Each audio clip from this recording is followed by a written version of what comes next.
नारद जी भक्ति का दृष्टांत सुनकर के, उनका संवाद सुनकर के व्यथित हुए।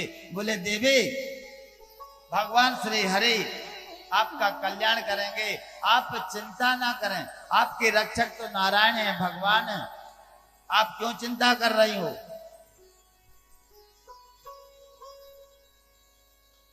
नारायण के होते हुए, भगवान के होते हुए आपको चिंता करने की आवश्यकता नहीं है। स्वतः भगवान आपके दुख को दूर करेंगे।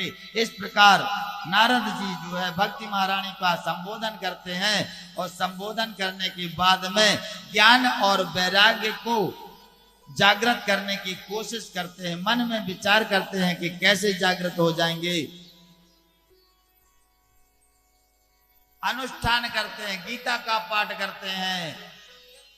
वो ये महाबाहो शृणु मे परमं वचा यत्ते यं प्रियमाणा मच्चामि यत्काम्या न मे मृदु सर्वना विभंगना मार्जया अमाद्रें देवानां महर्षिणां च सरसा यो माम जमनांदं च वेद लोक महेश्वरम संगुण समत्रे सुधर पापै प्रमुच्यते।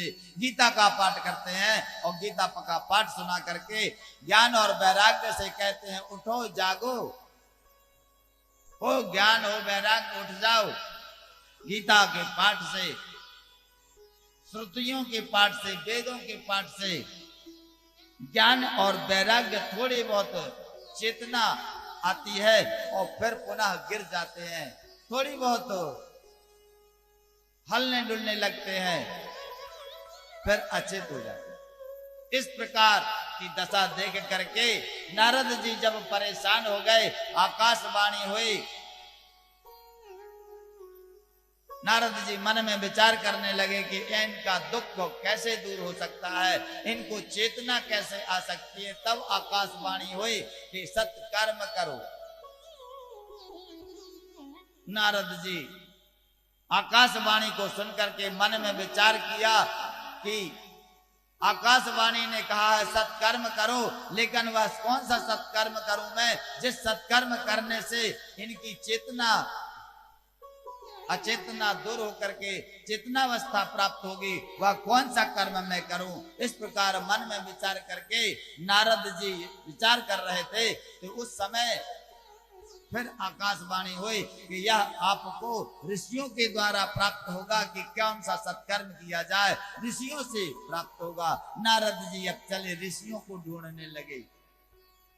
चलते हैं, वहां से अनेक आश्रमों में आते हैं, अनेक आश्रमों में आते हैं, ऋषियों को बुलाते हैं, मीटिंग करते हैं। बोले भैया ऐसी ऐसी बात है, ज्ञान वैराग्य वहां पड़े हुए हैं, उन्हें मूर्छा आ गई है, उन्हें जागृत अवस्था में लाना है, स्वस्थ बनाना है, तो कोई विधि बतलाइए। आकाशवाणी ने ऐसा बतलाया, संतों से मिलेगा तो आप लोग सब संत हैं, बताइए।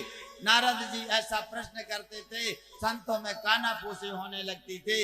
अरे जिस प्रश्न का उत्तर नारद जी के पास नहीं है, देव ऋषि जिन्हें कहते हैं, उन नारद के पास में जिस प्रश्न का उत्तर नहीं है, भला हम सब कैसे उस प्रश्न का उत्तर दे पाएंगे। इस प्रकार ऋषिगण सभी मन में विचार करके हट जाते।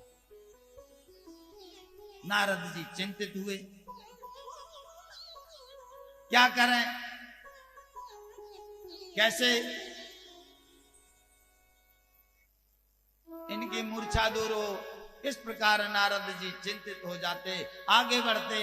इस प्रकार संपूर्ण आश्रमों में घूमते हुए बद्री नारायण की ओर गए। वहां उन्हें सनकादिक ऋषियों से भेंट हुई। सनकादिक ऋषियों से जब भेंट हुई तब सनकादिक ऋषियों ने कहा नारद जी से कि अब तुम्हें किसी प्रकार की चिंता की आवश्यकता नहीं है, अब तुम्हारे ज्ञान और वैराग्य जागृत अवस्था में आ जाएंगे।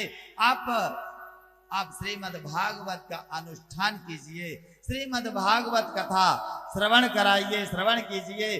श्रीमद् भागवत कथा श्रवण करने से आपके ज्ञान और वैराग्य पुनः जागृत हो जाएंगे।